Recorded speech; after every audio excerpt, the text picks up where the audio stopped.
m'he dedicat a aquest sector. Clar, sempre hi ha aquella pregunta de la història del teu origen, no? I clar, jo sempre ho dic, és que no tinc una història romàntica de jo tenir una Barbie astronauta o... No. A vegades la gent ho vol romantitzar tant tot que el fet de que no sigui romàntic, que sigui potser més pragmàtic o més pràctic o simplement alguna cosa hem de fer a la vida, no? Hi ha moltes i de tots aquells que m'agraden, doncs mira aquesta. I després és veritat que potser quan vaig començar era una mica més... No sabia què em trobaria i després amb el temps jo he de dir que estic molt contenta de dedicar-me a això. No és que renegui ni que digui no, està molt bé i no ho canviaria per un altre sector. Estàs a punt de descobrir l'altra cara de l'espai. Avui ens acompanya algú amb qui tenia moltes ganes de fer un vídeo des de ja fa molts dies. La Clàudia és cap d'innovació espacial de la Fundació Idoscat. És mentora del programa de mentoratge de Women for Space. Fa poc també has obert un perfil a Instagram on comparteixes tot allò relacionat amb l'espai, el negoci. També inspires a noies i joves que volem entrar al sector. I fa molt poc també has guanyat el Premi Donati amb menció especial. Primer de tot, enhorabona. Gràcies. I gràcies per acceptar fer aquest vídeo amb mi avui. És molt encantada d'estar aquí. Volia començar una mica preguntant-te què va significar per tu guanyar aquest premi. M'ho han preguntat diverses persones, perquè clar, quan guanyes un premi la gent et pregunta què significa per tu. I sembla que sigui molt clixé, perquè com ho he dit diverses vegades, doncs també sembla com si m'estigui repetint, no? Però el premi aquest, al final, més que per mi, és pels altres. I ara no vull sonar tampoc, com que no hi ha una gratitud, no em sento contenta per haver guanyat el premi, que ho estic, però crec que una part important que et reconeguin és que d'alguna manera també es reconeix a la gent que està al teu costat, no? I no només a la meva família, òbviament, a la meva parella, no? A totes les persones amics que estan allà al teu voltant, però també gent que en tota la teva trajectòria han anat confiant en tu, han donat una oportunitat, te l'han donat a tu en més d'una altra persona, no? I això també és una culminació, no? I és com un moment de reflexionar i dir gràcies a la gent que t'ha acompanyat, no? Això per mi és important, però el que també és molt important és el tema que has comentat de ser un referent, de donar un exemple. Aquí jo tampoc em considero que sigui ningú molt especial, en el sentit que el que vull és explicar una mica que si jo ho he pogut fer, una altra noia també ho pot fer. No sóc ningú excepcional, ni guanyaré un premi Nobel amb la feina que faig, però crec que si només del meu exemple i si algú s'ha identificat amb alguna de les coses que sóc jo i pot convèncer alguna nena, alguna noia, una dona més jove a llançar-se, a tirar endavant, a dedicar-se a aquest món, doncs ja haurà valgut la pena. Oh, i tant. S'ha de dir que inspira molt veure algú que a més vas compartint, per exemple, a LinkedIn ets molt activa, ara també ho ets a Instagram, sí que t'anima molt, potser quan et planteges, ostres, no sé si potser vull seguir el sector, o algú que està començant, inspira molt veure algú que porta tant recorregut, portes gairebé 20 anys al sector, i llavors també fa il·lusió veure que se't reconeix aquesta tasca i que vas poder rebre un premi com aquest. Això és veritat també, sí. És que et visibilitza, no és només un mes, sinó que se't dona una mica de finestreta perquè la gent et pugui veure i puguis explicar també la teva feina. Al final és un tema més de divulgació també, de que puguis explicar què fas. També ajuda a veure que dins de ser una dona TIC hi ha moltes maneres de ser TIC, no? I llavors, doncs, ens passa moltes vegades, no? Suposo que tu també, que també ets enginyera, és que si parles a algú pel carrer i preguntes què fa una enginyera? La gent, no ho sé. Jo crec que és un problema recurrent i no només com a dona enginyera, sinó en general del món de l'enginyeria, que és a vegades molt difícil que la gent entengui què fas, no? Com jo que sé, si jo soc advocada, o soc metge, o soc mestra infantil, o soc arquitecta, la gent també potser no et pot entendre totes les coses que podries fer, però es fan una imatge molt més clara del que fas. I quan dius és enginyer... I més una posició com la teva. Sí, sobretot quan ja estàs endinsat a dins d'aquest món, a la uni, per exemple, no? Se't presenta de manera molt clara treballar el sistema elèctric, el sistema tèrmic, amb estructures, però tot el que engloba o el que està al voltant de tot això, o no t'ho presenten o es presenta potser com una sortida no tan vàlida com les altres. Sí, això és una mica d'estigma, I he de dir que, personalment, a mi m'ha costat molt treure'm aquesta espineta. Clar, jo soc enginyera de telecos, tampoc soc enginyera aeroespacial, i en algun moment de la meva carrera vaig començar a dedicar-me més a temes de gestió de projectes, de gestió de programes, i després ja més a la part comercial. Una part meva no vaig pensar, però jo soc enginyera, no? I això de dedicar-me a negoci, doncs com que no és tan enginyeria. Exacte.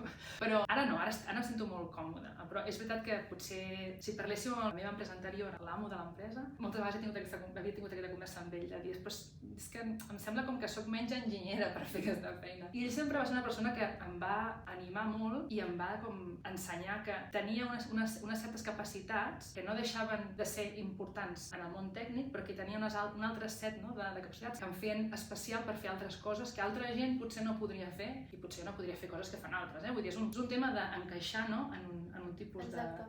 de perfil. El temps ha donat la raó.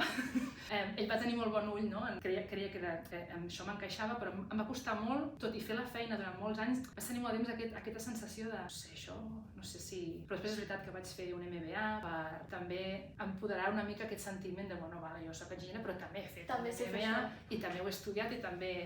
No sé, els enginyers són molt, no?, de tenir una base i de no parlar sense saber una cosa. Sí. Em va donar com molt de... Bueno, ara ja he fet aquest MBA, no? No soc experta, però bueno, tampoc no és que ho faci del res, simplement he estudiat un temps per saber fons. Tinc alguna en què basar-me, no?, pel que faig. I crec que és molt important el que has comentat tu, que tens unes aptituds que potser no tothom té. Que això, sobretot en l'àmbit universitari, potser se t'intenta posar dins un motlle, que siguis així, que els enginyers o enginyeres hem de ser d'aquesta manera, i hi ha molta gent que potser no tenim altres aptituds. Sí. I són unes aptituds que, vull dir, són molt necessàries per la teva feina, però ho poden ser també per posicions purament tècniques. Sí. Clar, jo també, a veure, fa 20 anys que treballo, fa 20 anys que vaig sortir de la uni, també és veritat que m'agradaria pensar que les coses han evolucionat una mica i que, clar, jo penso que a la meva carrera, i és veritat que crec que vaig fer en tota la carrera 2 assignatures o 3 que no eren purament tècniques, que era gestió de projectes, alguna cosa d'empresa i no sé, alguna altra. Però eren, en aquell moment, i sembla molt lleig dir-ho, eren les assignatures que tothom pensava que eren les més fàcils, en les que anaves a classe, però era com, estaves allà amb el cap pensant en un munt de coses, menys el que t'estaven explicant, i després estudiaves potser el dia abans o 2 dies abans per fer l'examen, i després jo m'he agafat apunts meus d'aquella època, i coses que he vist allà pensant, això vaig fer jo? Ostres, tu! I coses que de veritat, després a la vida real, aquella assignatura, jo que sé, havia fet gestió de projectes en tema cascada, en sistema agile, i ho havia fet, Scrum i Waterfall i les fases i com es gestionava, i jo pensava, era tan intel·ligent en aquell moment, però coses que en aquell moment no li donaves la importància per això, perquè crec que des de la universitat, ja et dic, en aquell moment, vull pensar que avui en dia ha canviat una mica perquè el món laboral així ho requereix. No se li donava potser la importància, no estava integrat aquest coneixement amb altres assignatures. Crec que ara sí que es treballa més per projectes. Sí, ara una mica més. Hi ha com unes competències que formen part d'altres assignatures que no tenen per què estar relacionades amb això. I crec que això és molt important. O sigui, al final, si es fa algun projecte del que sigui, dissenyar un sistema X per una missió Z, encara que el resultat tècnic no semblarà res el que seria un... A veure, i no vull desmillorar perquè hi ha molt bones idees a la universitat, però si s'ha simplificat, però el fet que hagis hagut de tirar endavant un projecte en el que no només es té en compte les aptituds tècniques, però també hi ha unes altres actituds que són tenir un calendari, tenir unes tasques, tenir molt clar què fa cadascú, les interfícies tècniques i personals, o sigui, què faig jo, què fas tu, en quin moment ens posem d'acord, en quin moment treballem per separat. Això a la universitat moltes vegades treballes molt en solitari. Sí, a la teva parcel·leta i... Llavors, quan surts de la feina, en aquest sector i en la majoria de sectors, la majoria de sortides en el món TIC, no treballes mai sol. No. Els projectes són massa grans per fer-los tu sol. I treballes amb molta gent, molt diferent a tu, que treballa molt diferent a tu. No té per què viure a Catalunya, a vegades també poden treballar a altres llocs. Tu això ara ho estàs vivint de primera mà. Sí. Però això també es multiplica, no? Si estàs a l'estranger, llavors ja no entra només el fet de que sent enginyer tens gent de diferent manera, sinó que tens gent diferent, de cultures diferents, que parlen diferent, que s'organitzen diferent, que donen prioritat o donen valor a unes qualitats que igual potser aquí no se'n donen tantes, no? I llavors, clar, tot això d'aquí és molt important, ja deixant estar si després et dedicaràs a ser un enginyer o faràs un altre rol, però sí, això és molt, molt important. Si surts ja d'un rol més d'enginyeria en un projecte i passes a un altre rol que sigui més gestionar gent en un equip, parlar amb clients o fer coses amb altres, llavors clar, això encara és molt més important. És molt important que sàpigues del que parles, però també com et relaciones i això, sí, totalment. Canvia molt i sobretot també en projectes així que moltes vegades ens oblidem de la part comunicativa. Sí, tu has de poder vendre el projecte perquè necessites uns diners per finançar-lo, però una vegada està fet aquest projecte... Aquí fallem molt. En general, Sí. Exemple, ara IDOSCAT, jo crec que en els últims temps estem fent una molt bona feina d'intentar explicar, no, què fem, però en general no és una crítica a IDOSCAT, sinó és una observació a nivell genèric. És que, com dèiem abans, costa molt d'explicar què fa un enginyer o una enginyera i crec perquè no som capaços de sortir dels nostres del nostre àmbit i de poder explicar les coses d'una manera més planera o d'una manera que arribi més a la gent. I és veritat que a vegades ho parlem molt aquí, a la casa, amb els companys de comunicacions, però això per què serveix? Exacte. Això que estem fent, i sé que ho fan perquè volen treure aquest missatge, no, de què li podem explicar a la gent. Jo també soc conscient que hi ha moltes coses que fem aquí, que fas tu, que fem molts companys de professió, que no els hi podem explicar a la iaia. O sigui, per poder-li explicar a la iaia s'han de fer moltes derivades. Exacte. El que faig jo, O sigui, que fas tu individualment és molt complicat, però sí que pots explicar, jo sóc part d'una cosa que és molt més gran i que servirà per això, però no som gaire bons això. No som gens bons. Gent com tu que feu aquesta feina de divulgació, i trobo que sou molt importants, i ara, clar, quan jo vaig començar a treballar no hi havia tantes eines de comunicació massiva com tenim ara, no? Llavors, poder arribar a la gent era només a través dels canals oficials, no? La tele o la ràdio o un mitjà escrit, però començaven a sortir blogs i coses d'aquestes, però ara que tothom pot tenir una veu, això es fa molt més important, perquè tu pots arribar molt més fàcilment a la gent. Sí. Llavors I també el fet de poder interactuar amb aquesta gent et permet saber tu en què estàs fallant, com pots conèixer les seves inquietuds, etc. Què els interessa més, què no els interessa tant, sí. I ara, si haguessis d'explicar tu què estàs fent, com ho faries?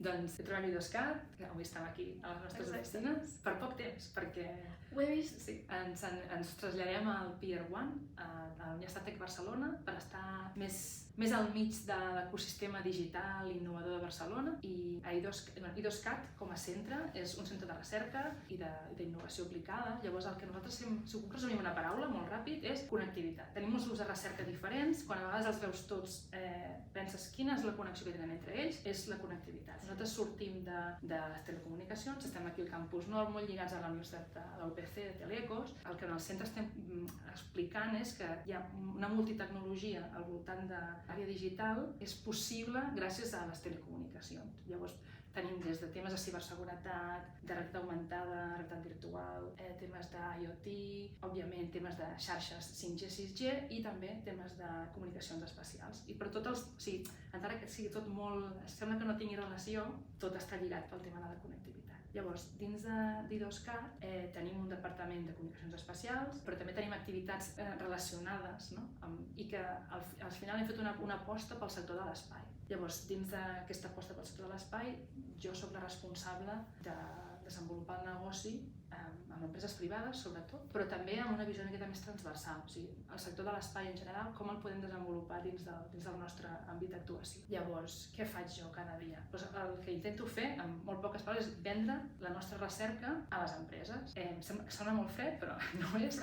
Al final nosaltres aquí fem una recerca que el que volem és aplicar-la i que surti d'aquí i que tingui un impacte a la nostra societat, no? Perquè arribi a la societat primer ha d'arribar a les empreses. Llavors el que intento fer és veure el que nosaltres estem fent aquí d'investigació, veure empreses que treballen en aquest àmbit i veure com podem fer aquest match, com podem intentar ajudar-les a incorporar aquesta recerca en el seu producte o en el seu servei perquè tinguin un avantatge competitiu i es despuntin, no? O siguin diferents dels seus competidors, o simplement com podem ajudar-los a tirar endavant una idea que tenen i que potser els hi falta aquell coneixement específic o els hi falta múscul per tirar-la endavant. Llavors és una mica aquest pont entre el que fem aquí i el que els hi pot interessar a les empreses. Això requereix per un costat entendre què fan els companys de recerca. A vegades el que ells fan no està enfocat a espai, ells fan recerca una mica més genèrica a vegades, llavors també entendre una mica això que estem fent,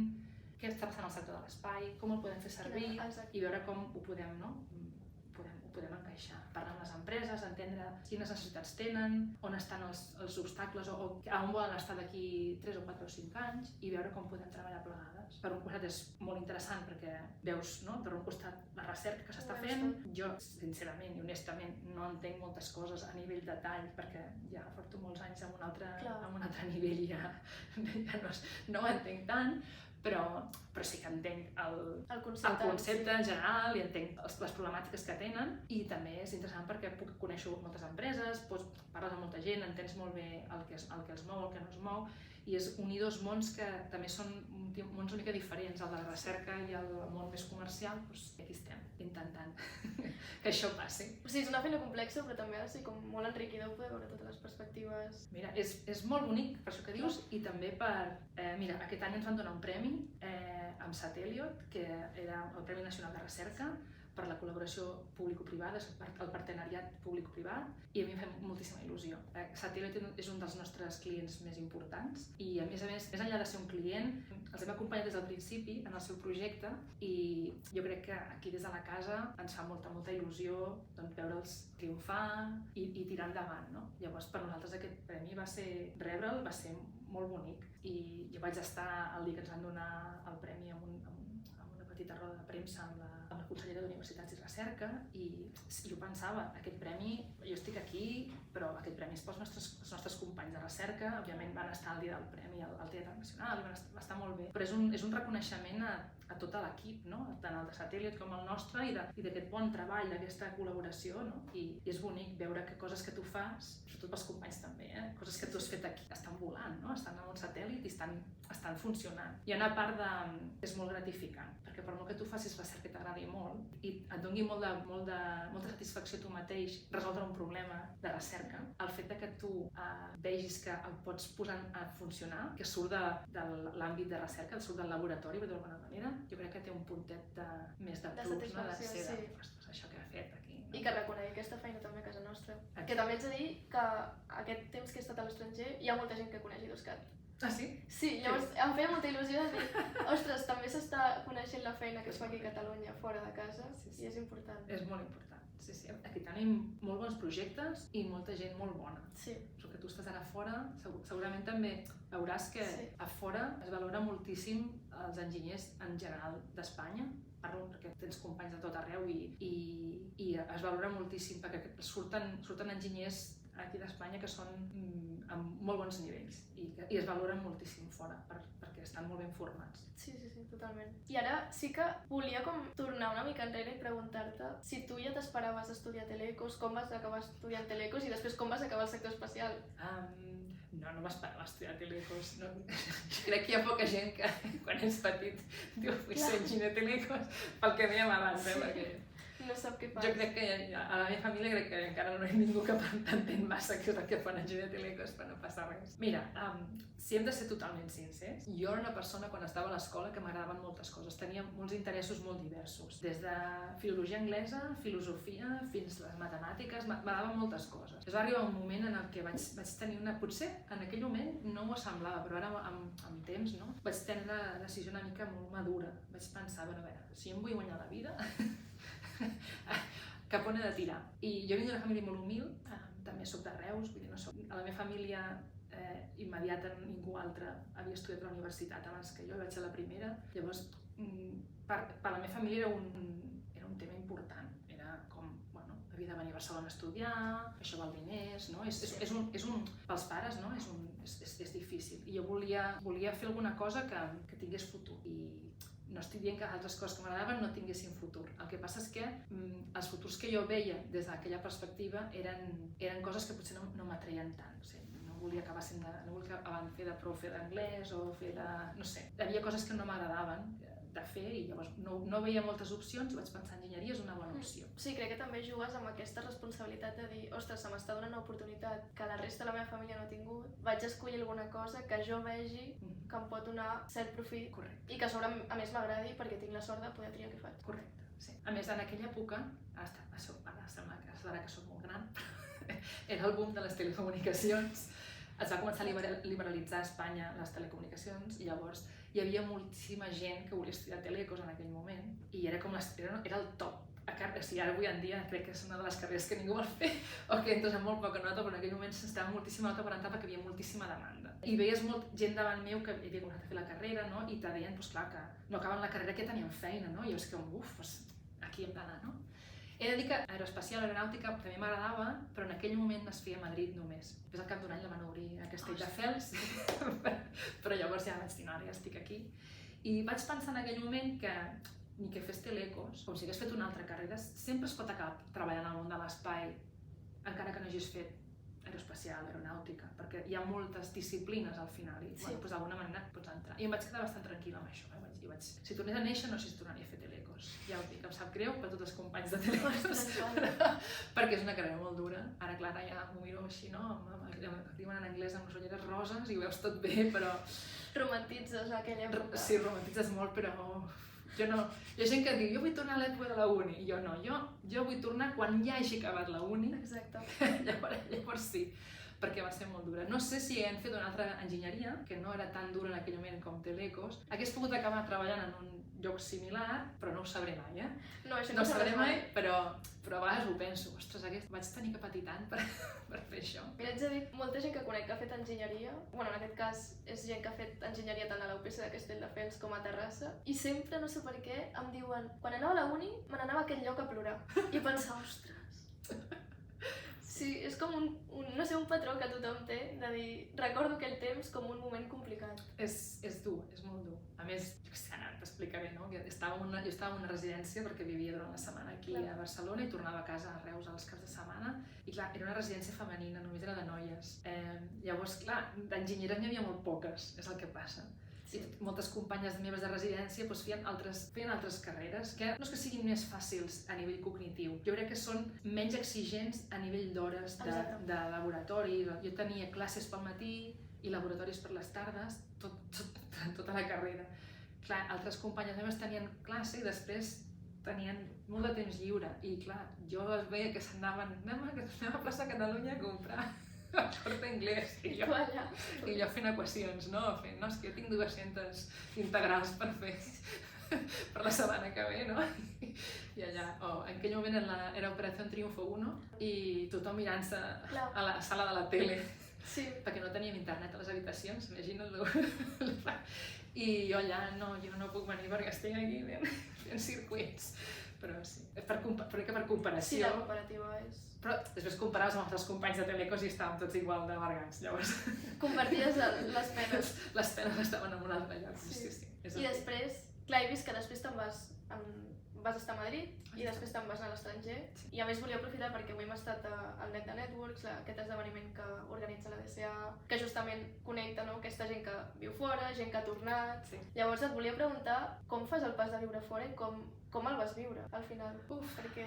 Clar, jo quan vaig acabar la carrera vaig estar fent un parell de pràctiques, una a Barcelona, una a Valls, però primer volia sortir a l'estranger des de feia molts anys, era una cosa que volia fer, no sé, aquest coquet, volia estar fora. Llavors vaig estar buscant oportunitats i va sortir aquesta de Madrid, que era París Passat, que era per treballar al projecte Galileo. O sigui, ja des d'Eix Passat ja no era la intenció de quedar-se allà, sinó que era per anar com a Eix Passat, com a membre d'Eix Passat, però ja treballant a Galileo. Vaig estar uns mesos a Madrid perquè vam fer com unes formacions abans d'anar-hi i vaig anar cap a Múnich. Em va fer molta il·lusió, o sigui, era com un somni, no?, que s'havia fet realitat poder estar un temps fora. No sé, em va fer moltíssima il·lusió. No se m'ha fet una muntanya, al contrari, era com, no sé, era una cosa que sempre havia volgut fer i pa'lante. Descobrir món i també conèixer com treballen fora. Sí, era tot. M'ha fet molta il·lusió tenir aquesta experiència, viure en un lloc diferent, entendre com una altra cultura. Ja sé que moltes vegades ho parlem, no és que anés a viure a sud-est asiàtic, que és una cultura molt diferent, però tot i així, si no has sortit mai de la teva zona de confort, doncs viure en un altre país doncs ja és, ni que estigui a Europa, ja té una altra cultura. Hi ha una altra llengua, moltes vegades. I llavors doncs em feia molta il·lusió, sí. Tot, no sé, ho vaig viure molt d'una manera molt positiva. I després com vius la tornada? Vaig moure'm una mica quan estava fora. Llavors, en aquest temps que vaig estar fora vaig conèixer el meu marit i tots el meu marit és anglès, ens vam conèixer treballant els dos a Darmstadt.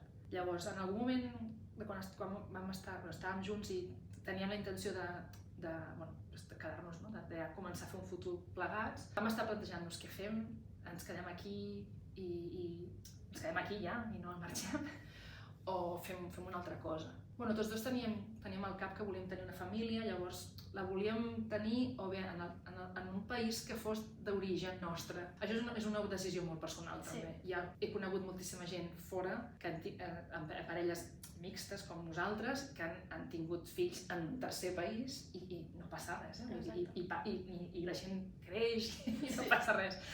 Però és una cosa una mica personal, doncs que volíem estar en un país que algú dels dos es sentís identificat o que pogués entendre més bé el context, simplement perquè quan estàs fora t'adones que culturalment, encara que estiguem a Europa, hi ha moltes diferències i doncs no sabíem si potser fer una família en un context cultural diferent ens costaria més. Sí, hi ha coses que se t'escapen, també hi ha tota la part de tràmits, que no... Això per un altre costat. És un món. Sí, però jo pensava molt... Bé, et posaré un exemple. Tenia un company de l'ESA que era de Madrid, la seva dona també era de Madrid, però tots dos vivien a Alemanya i tenien fills que havien nascut allà i va haver un dels mundials, no sé quin mundial era ja, un dels mundials, i ens va venir un dia i va dir: estic molt, molt trist perquè el meu fill m'ha demanat una samarreta del Mannschaft, que és i diu, no vol una samarreta d'Espanya, vol la samarreta d'Alemanya. I m'ha dit, però com pot ser? I jo li vaig dir, que el teu fill ha nascut aquí. Llavors, clar, ell va a l'escola aquí i encara que et pesi, potser se sent més alemany del que tu et penses, no? I per ell va ser un xoc molt gran, no? Ens ho deia en broma, però jo sé que ho vam parlar, no? I clar, és que aquest nen té uns sentiments molt contradictoris. Per un costat, pares són espanyols, té una cultura a casa que és d'una manera, però ell només ve a Espanya a les vacances. Per tant, la seva vida diària no és en un altre lloc. No coneix el context. No. I llavors, les anècdotes te'n podria explicar moltíssimes, però és veritat que quan poses tu en aquesta situació dius, potser no vull que em passi això a mi, no? Llavors vam pensar els dos què faríem i vam estar un temps vivint a Anglaterra i després va venir Brexit i vam tenir que prendre una decisió, sobretot pel meu marit, perquè ell és un ferm creient en la Unió Europea i llavors no volia viure a Anglaterra en aquestes condicions i vam decidir venir a Barcelona. La intenció sempre era tornar. El que no sabia era... O sigui, quan vaig marxar, la intenció era venir en poc temps. Però m'he passat 10 anys fora. I la veritat és que passa molt ràpid. Ara, sona molt, 10 anys com... sona moltíssim, però no t'estàs... No, passa molt, molt ràpid. A més, estàs en una època... Em veig molt reflexionant amb tu, ets molt jove, estàs aprenent moltíssim, coneixes moltíssima gent molt interessant, cada cap de setmana hi ha coses, ara aneu cap aquí, anem cap allà, ara un viatge aquí, ara anem a fer, no sé, anem a festa. Hi ha molt de moviment social, no? de la teva vida i al mateix temps també professionalment és un moment de molt d'aprenentatge i de molt de creixement. Llavors et passa molt ràpid, és com, no sé, no et dones compte i m'ha passat 10 anys. I és un creixement exponencial de dir, és que no em puc creure que en 5 mesos estic fent això. Correcte. Llavors, jo he conegut molta gent en aquest temps que han anat i han tornat molt ràpid, o sigui, això és molt personal, hi ha gent que s'enyora molt, hi ha gent que enyora molt el clima, el menjar, o sigui, de tots aquests exemples n'hi ha moltíssims, hi ha gent que s'enyora molt de la família, dels amics de tota la vida, no? I llavors, hi ha gent que també, clar, que vaig conèixer que tenien parelles que estaven al seu país d'origen, llavors, clar, estaven només durant un temps, hi ha gent que té famílies i, clar, cadascú té la seva casuística, però gent així, com jo, que vam arribar més o menys en aquella època, molts d'ells encara estan allà, molts s'han quedat i alguns han tornat als seus propis països. I, la majoria és per tornar a casa i estar a prop de la família però, no ho sé, hi ha moments que enyoro estar fora perquè hi ha coses molt bones d'estar fora, coses que m'agradaven tant d'Anglaterra com d'Alemanya, que m'agradaven i estava molt a gust. I també enyorava coses d'aquí, òbviament, O sigui, és molt difícil perquè si en el meu cap, el meu lloc ideal seria una barreja, no? I em faria un país diferent, que té carrils bici, que té muntanyes que neva, que fa calor, vull dir, faries moltes coses, però al final has escollit un lloc i aquí estem. Sí, tot té els seus pros i contres. I estem bé, però sí. I podríem estar igualment bé en un altre lloc, o sigui, és una mica així. Sí, però em sobta molt perquè, sobretot en dies com avui, on ens trobem amb molta gent del sector, hi ha molta gent, potser que són d'una generació anterior a la meva, que molts heu decidit tornar.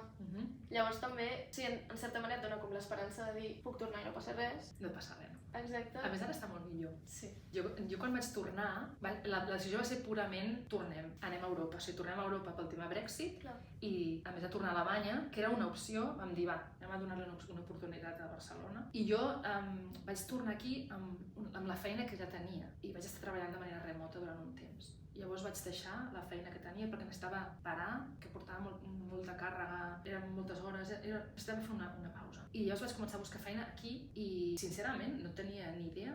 Això és molt trist perquè és el que dèiem de no explicar les coses.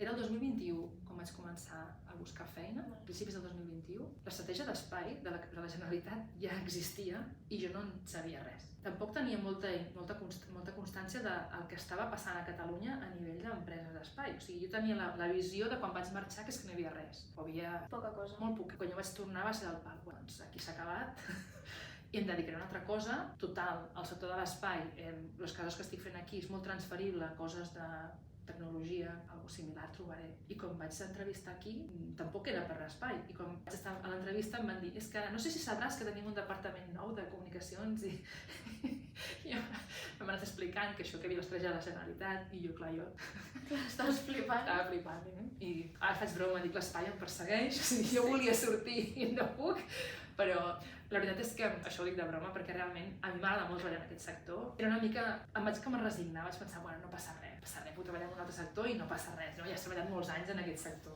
No sé, qui sap, algun dia potser, però no ho pensava i estic molt contenta. Realment és fer aquesta feina des d'aquí, uau, i veure el qüestió de satèl·lit, per exemple, o ara, just nosaltres no fa ni un mes, que vam llançar un satèl·lit, nosaltres. Des de un satèl·lit. A mi m'ho expliques fa 20 anys i no m'ho crec. Llavors, és això, vull dir, hi ha moltes coses que estan fent aquí, la gent del carrer no ho sap, però ho estem fent. Però comencen a sortir més, ara és més comú veure les notícies. Esperem que sí, però clar, ara la gent que està fora, realment, si volen tornar, hi ha coses. Aquí hi ha cosetes i s'estan movent moltes coses, per tant ja no és tan, ui, tornaria a veure que em trobaré en desert, sinó hi ha moltes coses.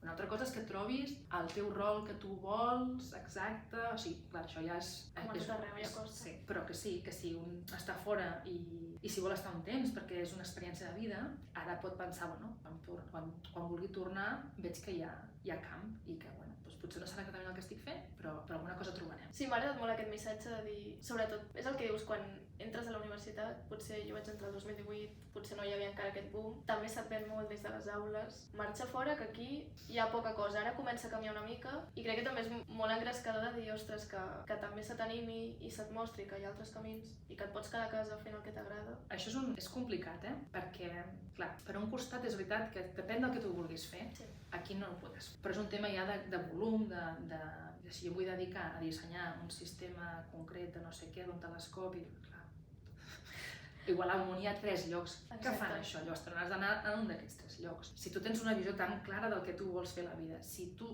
tens una visió més àmplia, no ho sé, mira, vols provar, aquí hi ha moltes coses, per provar ara mateix pots provar moltes coses. Pot ser que després, quan tu vulguis evolucionar dins d'aquest camp, potser et trobes una mica curt, potser sí, però és molt difícil dir-ho també, perquè al mateix temps que tu vas creixent, també aquestes empreses que tenim ara també van creixent, per tant, no sé, d'aquí 10 anys estarem en un punt molt diferent del que estem ara. Llavors, doncs, també s'ha de veure com evoluciona. També crec que marxar a l'estranger no és necessàriament dolent. Hi ha una part negativa que moltes vegades s'ha parlat del drain brain, no? El que dèiem abans, no? Formem aquí enginyers, no? Si ho mirem des de la perspectiva de país, estem gastant diners en crear una generació d'enginyers que se'n van fora, tributen fora, paguen impostos fora i aquests diners no tornen, no? Això ho entenc. Però hi ha una part també de sortir, aprendre i retornar amb aquest coneixement, amb aquesta experiència i portar-la un altre cop a casa. Això també és molt important. Llavors, jo si algú està estudiant i no vol sortir perquè no li interessa, perquè li agrada viure aquí, perquè li agrada molt la meva germana és la meva antítesis, no? 180 graus. Jo no vull sortir de Barcelona, estic molt bé aquí, però és arquitecte la meva germana. Doncs no passa res, aquí hi ha coses i pots treballar aquí, també hi ha moltes coses a Madrid, a Galícia, a Andalusia, o sigui, no cal que marxis del sol, pots quedar-te aquí. Però si algú té ganes de veure coses noves, jo animaria moltíssim a tothom a fer unes pràctiques, o sigui, no cal que et quedis 10 anys com jo, no cal. No, ni que sigui una estada, hi ha cursos a l'estranger també.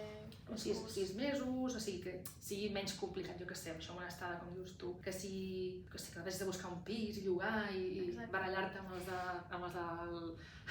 d'internet, amb els de la llum i tots, i fer l'enmeldo i tot això d'aquí. Potser no cal fer tota aquesta experiència vital, no cal tota, però pot ser una experiència reduïda, no?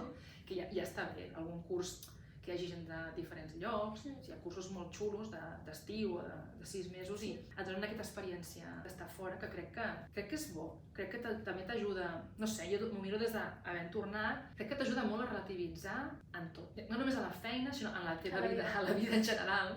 Aprecies coses que tens aquí que mai havies apreciat, també veus moltes faltes que tenim aquí i veus és que això ens passa perquè som així, no? Exacte. I no ens podem queixar perquè som així, però també t'ajuda a veure, o sigui, bueno, a veure punts de vista diferents i això crec que sempre és molt enriquidor en qualsevol...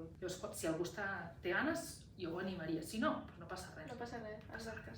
Si el missatge és fes el que vulguis, que no passa res. Sí, el que deies, crec que també el deure de l'administració és fer que aquesta gent que potser es vol quedar pugui quedar-se, però també si tens com aquesta inquietud no passa res, pots marxar fora, estar el temps que necessitis, t'obre moltíssim la perspectiva que tens de tota la vida. Treballes diferent, que és també molt important, venim de treballar d'una manera molt concreta, treballes en un equip internacional, veus que els tempos, les maneres de fer són superdiferents, tornes aquí i tornes també amb un coneixement que és molt positiu per l'ecosistema que hi ha català. Sí, és molt important. I és molt important també que són diferents maneres de treballar i quan tu tornes també te les portes amb tu. És veritat que quan et tornes, i a mi m'ha passat, et tornes aquí i clar, jo no havia treballat aquí durant molts anys, clar, 10 anys que he estat fora, doncs clar, bàsicament la gran part de la meva carrera professional l'havia fet fora. Hi ha moltes coses que m'he trobat al tornar aquí, clar, m'han costat molt ostres, això la gent treballa així aquí.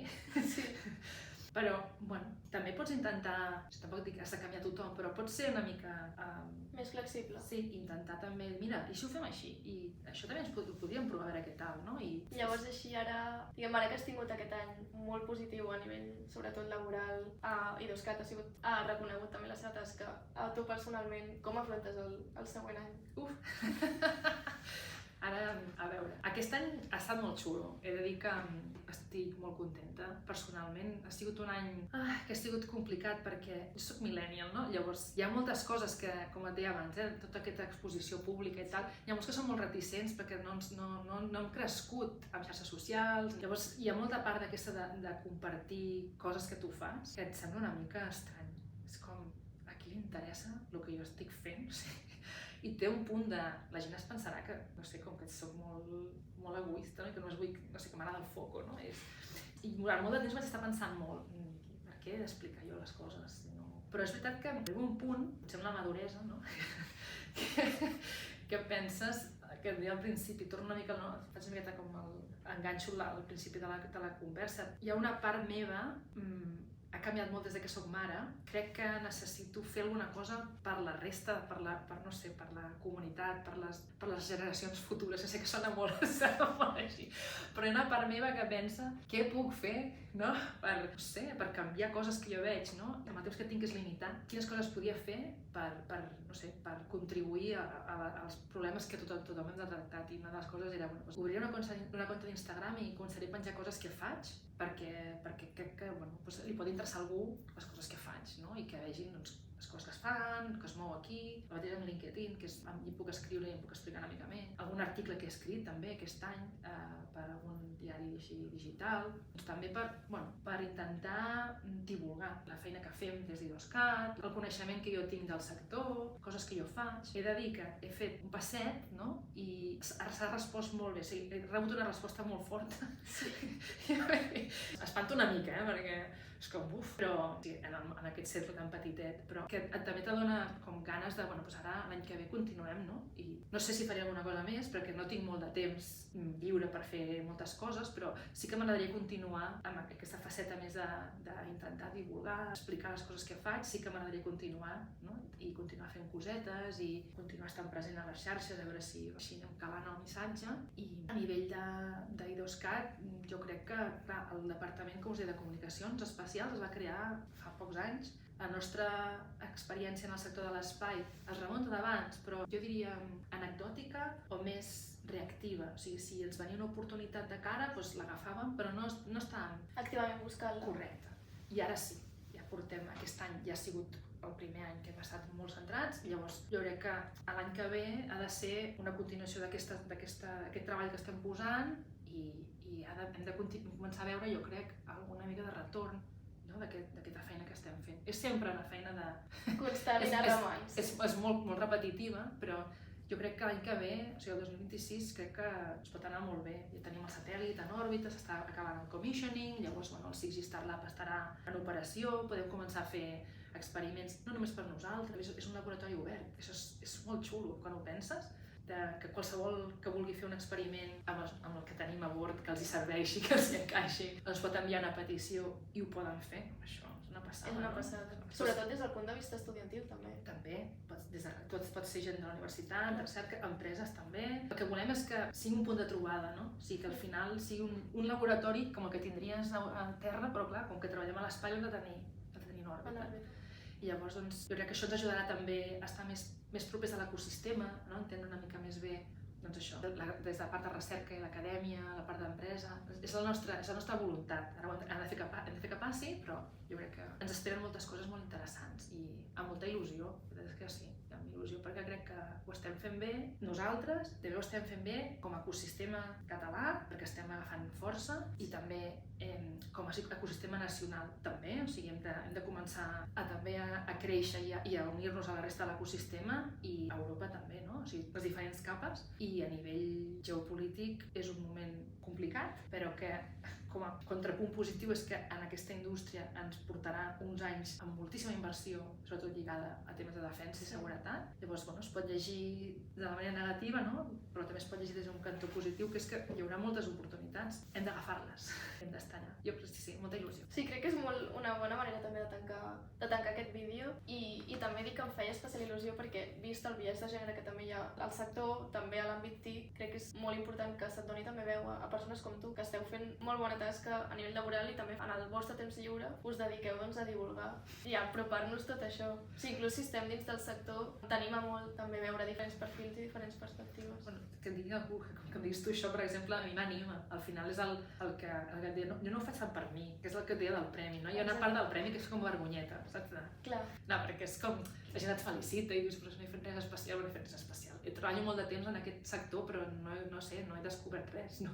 No és un premi Nobel, però entenc que, i ho accepto, que la gent em digui, ei, felicitats, gràcies, però fa una mica de vergonyeta, perquè és això, no? Tampoc no ho faig per mi, ho fas pels altres, i és el que dic, i que si algú t'ho diu, mira, escolta, me va anar molt bé escoltar una cosa que vas dir, perquè mira, no m'ho pensava, això ho va dir una noia, mira, que vaig fer una obertura d'un acte a raó del premi, i em va preguntar una mica per què m'havia dedicat a aquest sector, i clar, sempre hi ha aquella pregunta de com la història del teu origen, no? I clar, jo sempre ho dic, és que no tinc una història romàntica de jo tenir una Barbie astronauta o no sé, no tinc una història d'aquestes, el meu pare era radioaficionat i tenir... No. Llavors ho vaig explicar una mica així i algú va dir després, gràcies per dir això, perquè hi ha moltes noies que es pensen, perquè no tenen aquesta vocació, no?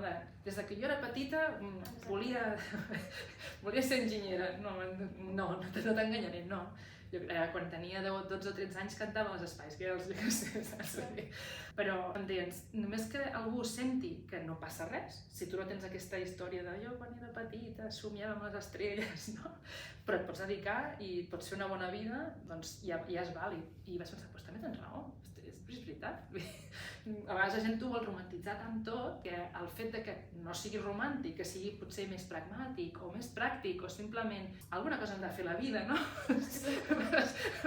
Pues hi ha moltes i de totes aquestes que m'agraden, doncs mira aquesta. I després és veritat que potser quan vaig començar era una mica més... no sabia què em trobaria i després amb el temps jo he de dir que estic molt contenta de dedicar-me a això. No és que renegui ni que digui no, està molt bé i no ho canviaria per un altre sector, perquè és un sector molt bonic, però no cal que et sàpigues tots els meteorits o tots els satèl·lits o tots els... si no te'ls saps tot, no passa res. Jo quan surto de la feina no miro més coses, no llegeixo notícies d'espai, no, perquè no vull saber, ja és com que ja està. Ja. M'ho ha dit molta gent del sector, sí, això. Però és perquè, no és perquè no tingui un interès o simplement perquè jo sóc una persona que té moltes altres activitats. Que està bé desconnectar, no cal que sigui la teva vida. Però no passa res, això és una mica, per mi és una mica normalitzat, no passa res. Jo no sé avui quin launch ha hagut i si s'ha caigut un sac, jo no ho sé. Hi ha persones que em pregunten, no ho sé. Si vols ho busco i llegeixo i sabré què ha passat, però no ho sé així de... Perquè no és que no tingui interès, simplement que tinc molts altres interessos i ja està, i no passa res. I també em quedo en pau a mi mateixa dient-ho. Doncs em fa molta il·lusió també tancar el vídeo així, sabent que et pots dedicar al sector, pots tenir moltíssims altres interessos, que a vegades sembla que has de ser una persona superquadriculada, que només li agrada fer fórmules i càlculs i equacions. I res, donar-te les gràcies a tu per gravar aquest vídeo, les gràcies a I2CAT per cedir-nos l'espai i animar doncs, a la gent que ha vist el vídeo que ens segueixi, que et segueixi a tu, deixaré les xarxes també per allà i ens anem veient segur per aquí. Aquí estem. Gràcies, Núria.